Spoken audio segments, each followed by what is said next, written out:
Assalamualaikum warahmatullahi wabarakatuh. Perkenalkan, nama saya Sinta Aulia Putri dengan NIM 210600036. Pada pertemuan kali ini, saya akan mempresentasikan mata kuliah Teori Ekonomi Makro dengan materi bab 10, yaitu permintaan agregat, yaitu membangun model IS dan LM.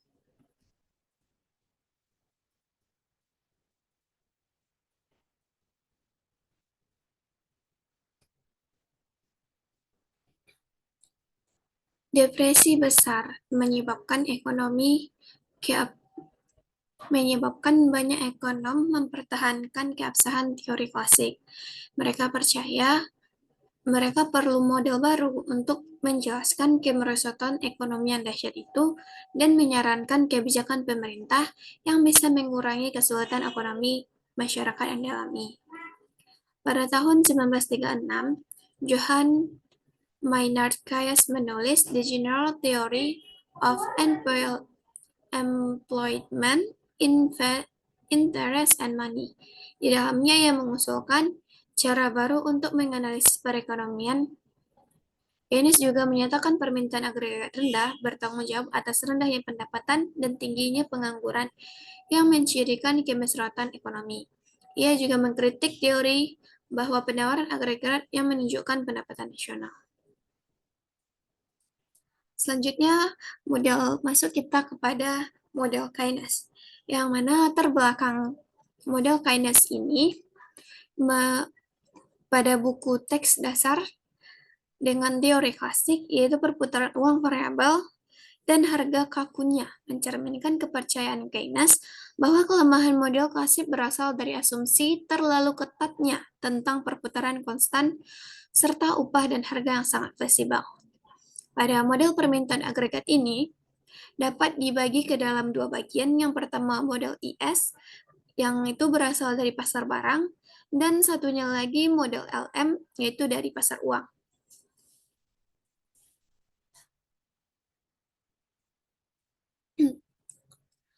Model Keynes menunjukkan yang menyebabkan kurva permintaan agregat yang bergeser. Dalam jangka pendek, ketika harga tetap, pergeseran kurva permintaan agregat mengarah pada perubahan pendapatan nasional Y, yang mana kurvanya dapat dijelaskan pada bentuk berikut ini. Yang mana ini merupakan tingkat harga dan yang ini merupakan pendapatan. Pada awalnya, pendapatan berada pada titik Y bintang dengan tingkat harga P. Namun, ketika pendapatan naik, maka kurva akan bergeser sebelah kanan. Dan begitu pula sebaliknya. Dan begitu juga seterusnya. Ketika Y meningkat lagi dan bergeser lagi ke arah kanan, maka pendapatan juga bergeser ke arah kanan lagi. Ada model permintaan agregat. Yang pertama model IS, yaitu model dari investasi dan tabungan, yaitu dari pasar barang. Dan model LM merupakan model dari likuiditas dan uang yang berasal dari pasar barang. Pasar barang dan kurva IS. Kurva IS merupakan singkatan dari investasi dan saving, merupakan hubungan antara tingkat bunga dan tingkat pendapatan yang muncul pada pasar barang dan jasa. Sementara pasar uang merupakan hubungan antara tingkat bunga dan tingkat pendapatan yang muncul pada pasar uang.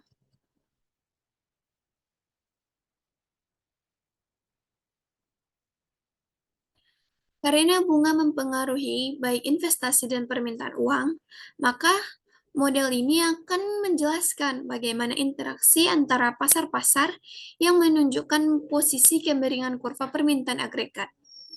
Dan oleh karena itu, kurva tersebut akan menjelaskan tingkat pendapatan nasional dalam jangka pendek.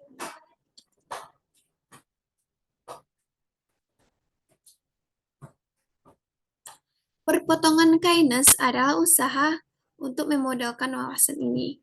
Masuk kita kepada materi selanjutnya, ada perpotongan Keynes. Perpotongan Keynes menunjukkan bagaimana pendapatan pada tingkat tertentu investasi dan kebijakan fiskal. Dengan model ini menunjukkan bagaimana perubahan ketika salah satu variabel eksogen berubah, yaitu pengeluaran aktual adalah jumlah rumah tangga, perusahaan, dan pemerintah belanjakan suatu barang atau jasa. Perpotongan Keynes dapat dijelaskan pada kurva berikut ini. Yang pertama, keseimbangannya terdapat pada titik Y bintang, kemudian ia akan bergeser ke arah kiri jika pendapatannya turun, dan dia bergeser ke arah kanan dan menunjukkan pendapatan meningkat.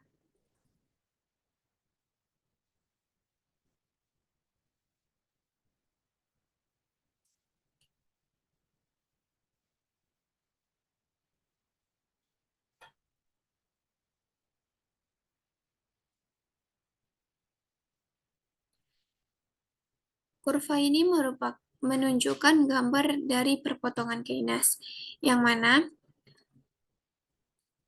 bagaimana perekonomian mencapai equilibrium ini, yaitu persediaan memainkan peranan penting dalam proses penyelesaian. Kapanpun perekonomian tidak di equilibrium, perusahaan mengalami perubahan persediaan yang tidak direncanakan, dan ini mendorong mereka mengubah tingkat produksi. Perubahan produksi lalu mempengaruhi pendapatan dan pengeluaran total, menggerakkan perekonomian kembali ke equilibrium, yang mana pada titik ini merupakan tingkat keseimbangan.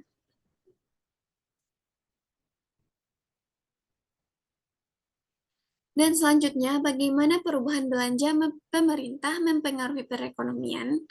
Karena belanja pemerintah adalah salah satu komponen pengeluaran, belanja pemerintah yang lebih tinggi akan mengakibatkan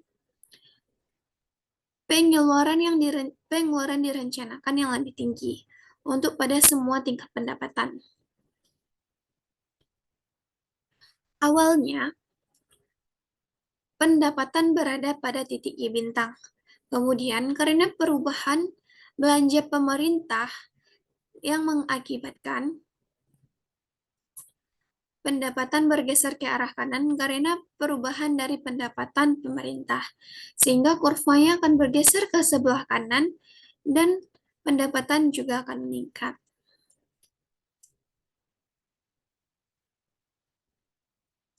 Selanjutnya ada kebijakan fiskal dan pengganda. Jika belanja pemerintah naik 1 US dollar, maka mungkin mengira equilibrium juga naik. Namun, pada pengganda menunjukkan perubahan permintaan output yang akan lebih besar dari perubahan awal belanja. Karena ketika ada kenaikan belanja pemerintah, pendapatan juga akan meningkat sebesar kenaikan belanja tersebut. Kenaikan pendapatan akan meningkatkan konsumsi sebesar MPC dikalikan dengan perubahan dari belanja pemerintah, di mana MPC ada kecenderungan mengkonsumsi marginal. Kenaikan konsumsi meningkatkan pengeluaran dan pendapatan lagi. Kenaikan keduanya pada pendapatan sebesar MPC dan perubahan belanja pemerintah sekali lagi meningkatkan konsumsi. Kali ini MPC dikalikan dengan MPC dikali dengan perubahan belanja pemerintah yang kembali meningkatkan pendapatan, dan begitu seterusnya akan terjadi. Proses pengganda membantu menjelaskan fluktuasi permintaan output. Pengganda belanja pemerintah dapat dirumuskan, yaitu perubahan pendapatan per perubahan belanja pemerintah sama dengan 1 ditambah MPC ditambah MPC kuadrat ditambah MPC pangkat 3 dan seterusnya. Atau delta Y per delta G sama dengan 1 per 1 dikurang MPC. Selanjutnya tingkat bunga investasi dan kurva IS. Fungsi investasi digambarkan miring ke bawah yang menunjukkan hubungan terbalik antara investasi dan tingkat bunga. Kurva IS meringkas hubungan antara tingkat bunga dan tingkat pendapatan. Pada dasarnya, kurva IS menggabungkan interaksi antara I dan Y yang ditunjukkan pada perpotongan Keynes. Karena kenaikan tingkat suku bunga yang menyebabkan investasi yang direncanakan itu menurun, lalu menyebabkan pendapatan juga ikut menurun.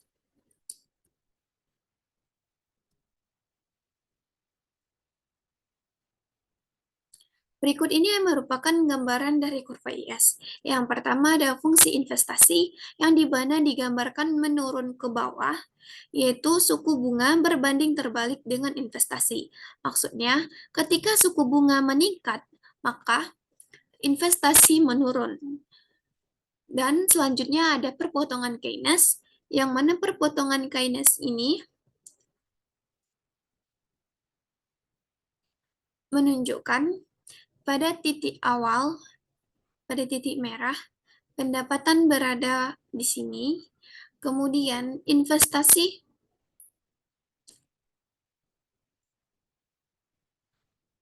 pada titik awalnya berada pada titik biru, kemudian pendapatan berubah, bergeser ke arah kiri, sehingga menyebabkan case pengeluaran juga berkurang.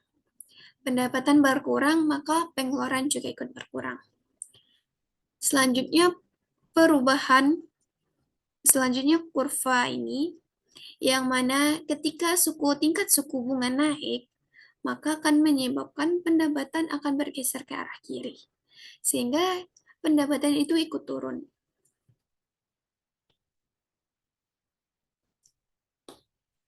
Ringkasnya itu, kurva IS menunjukkan kombinasi tingkat bunga dan tingkat pendapatan yang konsisten dengan ekuilibrium pada pasar barang dan jasa. Kurva IS digambarkan untuk kebijakan fiskal dan perubahan-perubahan kebijakan fiskal yang menurunkan permintaan barang dan jasa yang akan menggeser kurva IS ke sebelah kiri.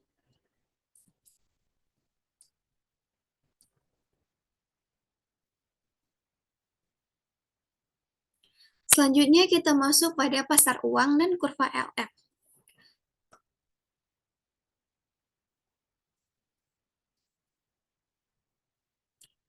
Pada kurva LM, penawaran keseimbangan uang real atau M per P, kedua variabel M dan P ini dianggap eksogen.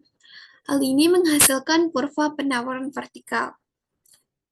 Teori preferensi likuiditas menyatakan tingkat bunga yang lebih tinggi menurunkan jumlah uang real yang diminta, karena R merupakan biaya oportunitas yang memegang uang. Penawaran dan permintaan keseimbangan uang real menentukan tingkat bunga. Pada tingkat bunga equilibrium, jumlah keseimbangan uang diminta sama dengan jumlah uang yang ditawarkan. Jadi,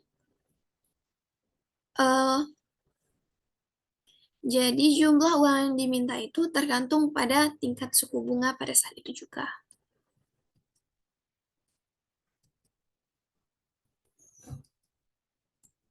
Selanjutnya equilibrium pasar uang, yang mana permintaan uang yaitu sama dengan keseimbangan uang real.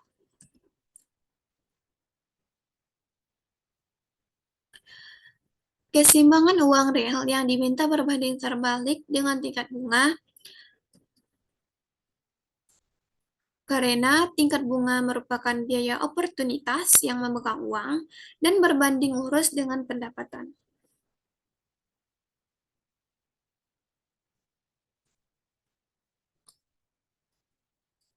Selanjutnya ada penurunan jumlah uang yang beredar, yang mana karena tingkat harga tetap, penurunan jumlah uang beredar mengurangi penawaran keseimbangan real. Kita asumsikan ketika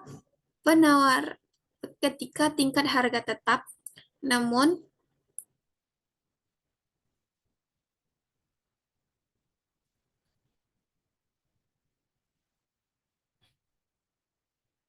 Ketika ketika harga tetap, maka jumlah uang beredar akan mengalami penurunan sehingga kurva tersebut dari awalnya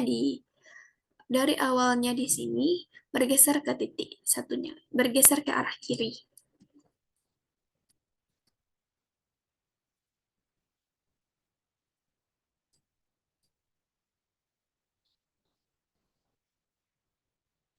Ketika pendapatan mengalami ketika pendapatan meningkatkan permintaan uang, yang dinaikkan adalah tingkat suku bunga, yang dimana kenaikan ini disebut dengan permintaan transaksi untuk uang.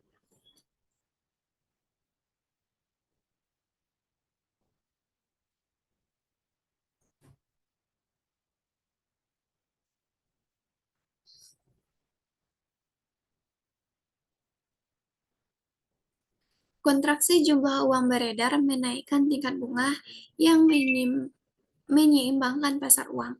Mengapa demikian? Karena tingkat bunga lebih tinggi dibutuhkan untuk meyakinkan orang yang memegang jumlah keseimbangan real yang lebih kecil. Akibatnya, penurunan jumlah uang beredar sehingga kurva LM akan bergeser ke arah atas.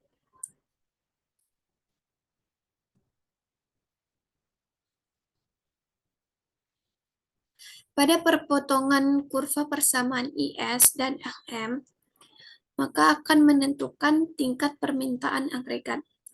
Perpotongan kurva IS dan LM ini akan menunjukkan tingkat equilibrium simultan di pasar barang dan pasar jasa dengan keseimbangan uang real. Untuk nilai belanja pemerintah, pajak, jumlah uang beredar, dan tingkat suku bunga. Baiklah, sekian yang dapat saya presentasikan. Jika ada salah, saya mohon maaf. Saya akhiri dengan mengucapkan Assalamualaikum warahmatullahi wabarakatuh.